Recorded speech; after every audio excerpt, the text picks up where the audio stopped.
list of speakers and we are time bound, so without much delay, I would like to call upon Dr. Saumil Kothari for his talk on bang on the target, time after time, and he'll be speaking on biometry. Thank you. Can we have the slides on, please? I thank Dr. Wavikar, sir, for organizing, and the Wavikar Eye Institute for organizing such a wonderful CME today morning. And we have a wonderful panel of speakers.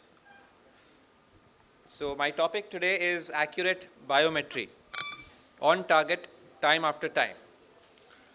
So we've all had breakfast out here, and you can consider this as an appetizer before the main course of speakers present their talk. And this is the way how, on a realistic scale, how this talk was, the mood for this talk was there. Although I was being informed really long back by Dr. Wavikar, but it always happens at the last minute. There's nothing to beat that stress. So let me start by telling you a tale of two cases. So we'll try to make this as interactive as possible. So let's not make this a form. The more discussion we do, the better it is for all of us. So this is the first thing. In 1949, anyone identify this person?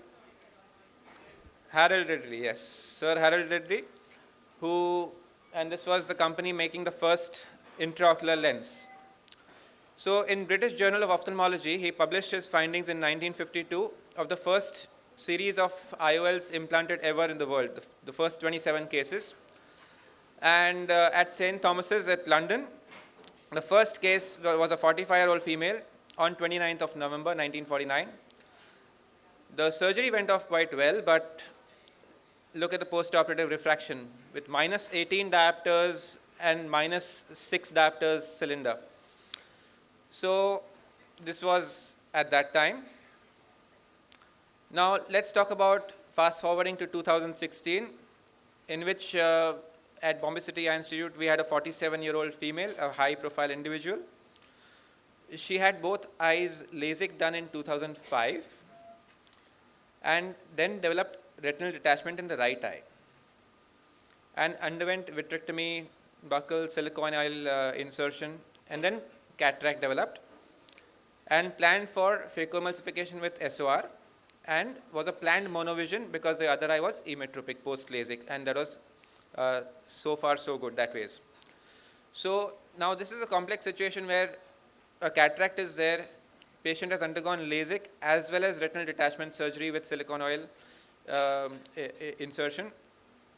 So it takes a lot of accurate biometry and IOL power calculation to go ahead and give, we did manage to achieve a -2 spherical, which was absolutely what we planned for. And she's very happy, she's still spectacle independent to this date. So what made the difference between these two cases? It was only biometry and IOL power calculations. So that was the only difference between 1949 and now. So biometry, as we know, it's bios is life, and metry is related to measurement. So measuring anything in the form of the human body, in our scope, it is the eye. Let's talk about the history a little bit. The history of eye measurements started with this guy. He is Christoph Scheiner in the 1600s. He was a Jesuit priest. And he was looking at the sky, actually. He was not really looking in the eye. And looking in the sky, he discovered sunspots, and he invented the camera obscura and all those other things. And he used to irritate the church quite often. So the church told him that instead of looking outward, why don't you look inward? So then he started doing that, right? And then he made the first observations of the optical measurements of the eye, and still his name still applies today to the Scheiner's disc. That's the principle which we use in many of our autorefs. Then we go ahead, and this is anyone? This is von Helmholtz, right? Again, and he was the first one to go ahead and invent the ophthalmoscope, or the keratoscope as we now know it. And it was a very tedious thing. The patient used to be seated in the bottom right figure, you can see. The patient used to be seated, and there used to be 2 light sources behind the ophthalmoscope which he invented. But still, you could do some measurements, although albeit a bit tediously, you could still do some measurements of the eye. The next person is in the 1900s. This is Gullstrand. And Gullstrand was the first one to actually then go ahead and devise his schematic eye, in which he made fairly accurate measurements related to the axial length and the nodal points, etc. And he published that in his treatise, the theory of astigmatism, as it was told. And in 1911, he was the only, until date, the only ophthalmologist to receive a Nobel Prize in Physiology and Medicine. So that's about the history of eye measurements in general. But over the years, the equipments have changed, right from the A-scan biometers and the keratometers which we used, to now we have more optical biometers which do a lot of functions at a single click. Now this talk, I'm not going to spend on how you're going to do an accurate biometry. It's not really based, my talk doesn't cover that, really speaking. I'll be speaking more on the principles and what to look out for. So these high-tech equipments are really easy to use, and we all know, but there are sources of errors which we may have in doing our A-scan, maybe on the older machines, and the keratometry. So what are the sources of errors on the A-scan? Misalignment of the globe. If you keep a high gain value, too high a gain can lead to very many spikes, which we don't want, and very high amplitude spikes. So keep as low a gain as you can. You can have a false short reading if you compress the globe, or you can have a falsely long reading in cases of staphylomas and high myopes.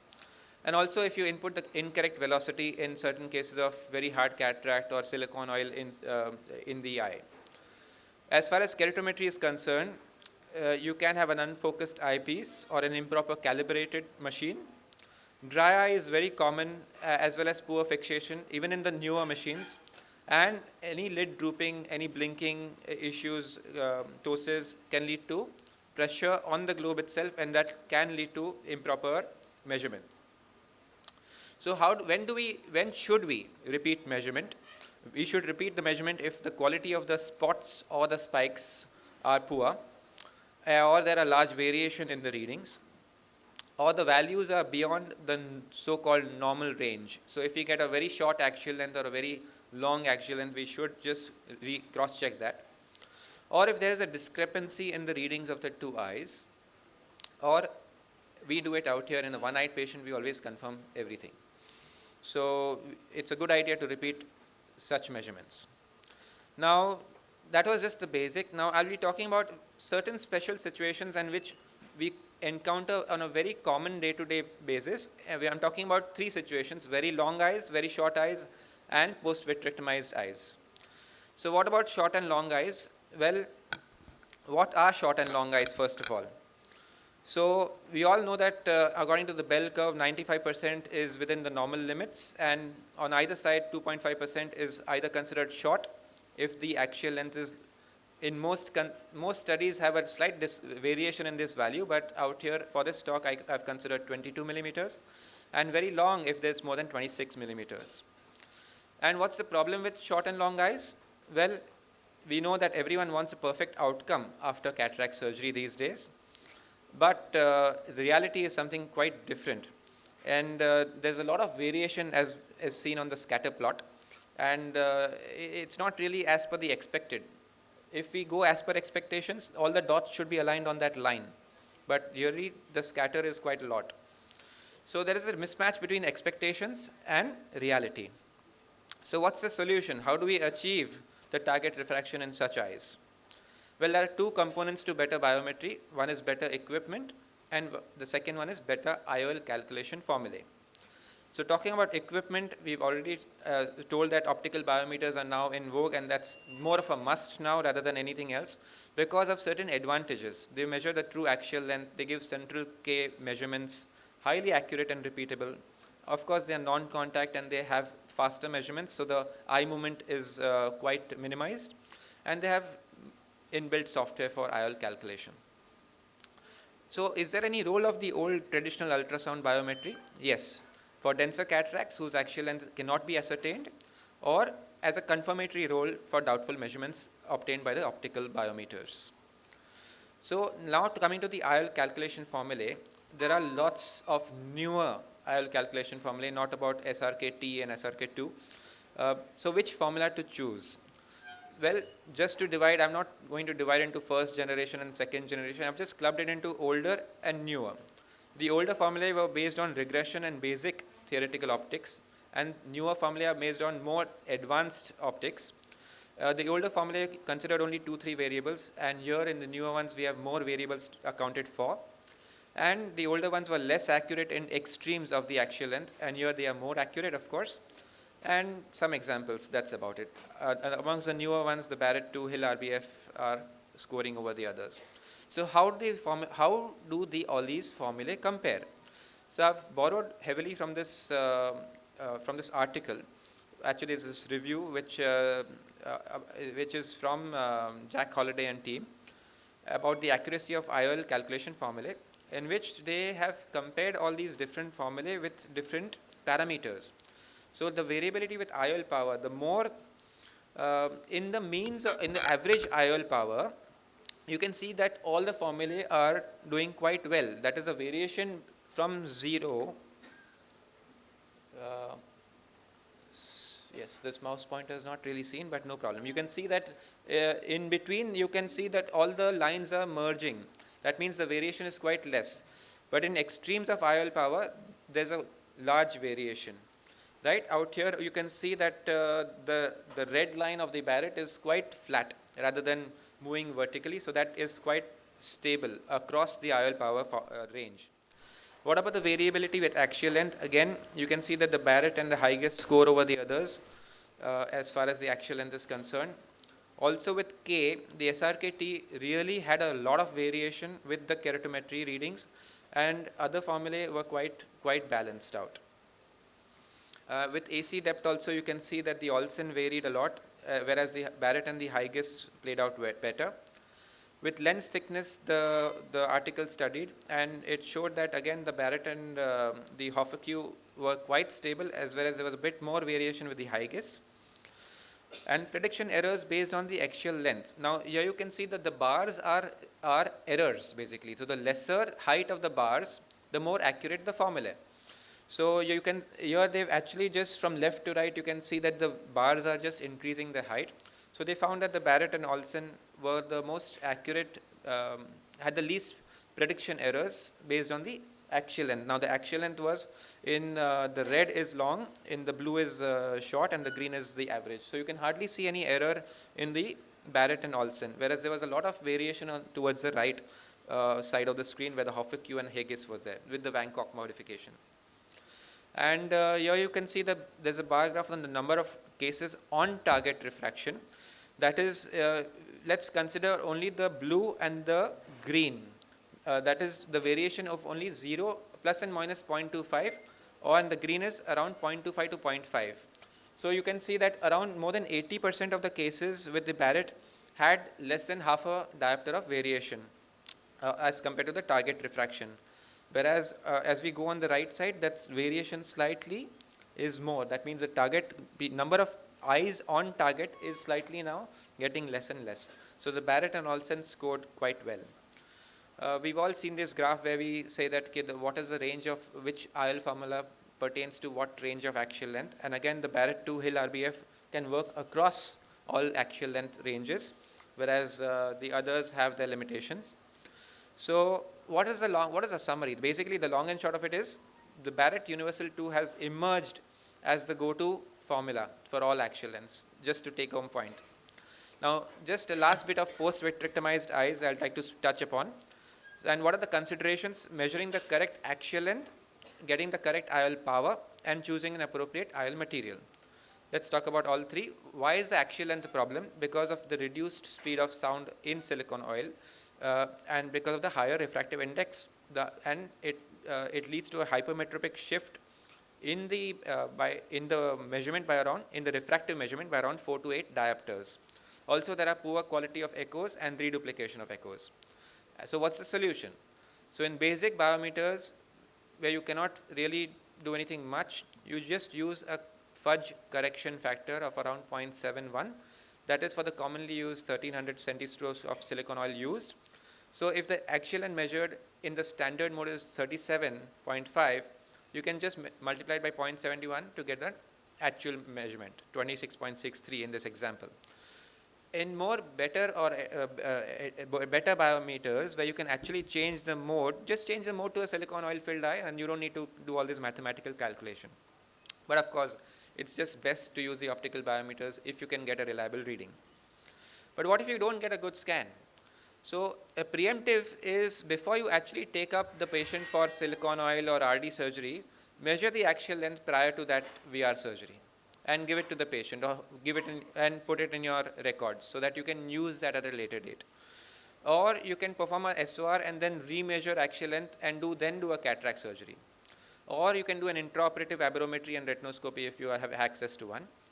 Or the least favored one is use the axial length of the contralateral eye. Now, coming to IOL power calculation, again another article compared all these formulae in which they did conclude that Kane and Barrett Universal 2 were the better of the rest of the formulae. And the IOL material, we can always we know that we need to avoid silicone IOLs and best to use acrylic or PMMA IOLs in such situations. So in summary, just use newer biometers to measure the axial length accurately, use newer formulae like Kane or Barrett for IOL power calculations, and avoid silicone IOLs. So I would like to say in Shakespeare's words, oil's well that ends well. Thank you very much. I'd like to take questions if there are any.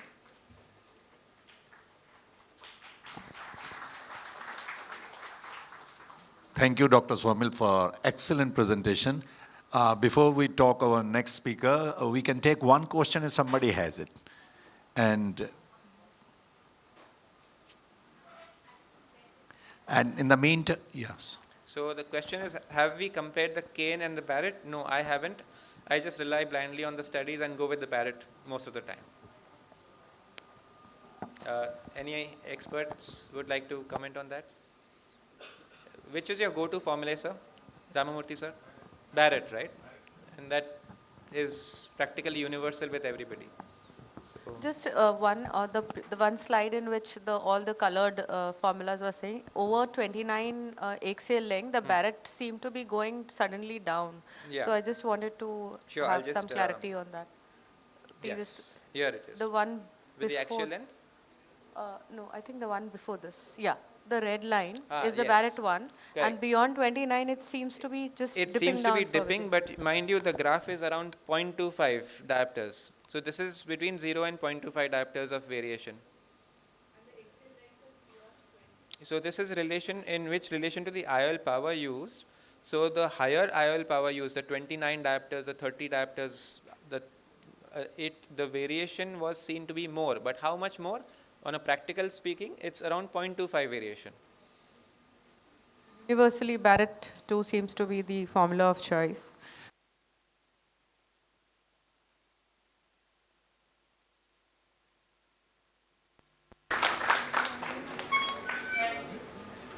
We welcome Dr. Sandeep Nagvekar sir and Dr. Nitin Balakrishnan.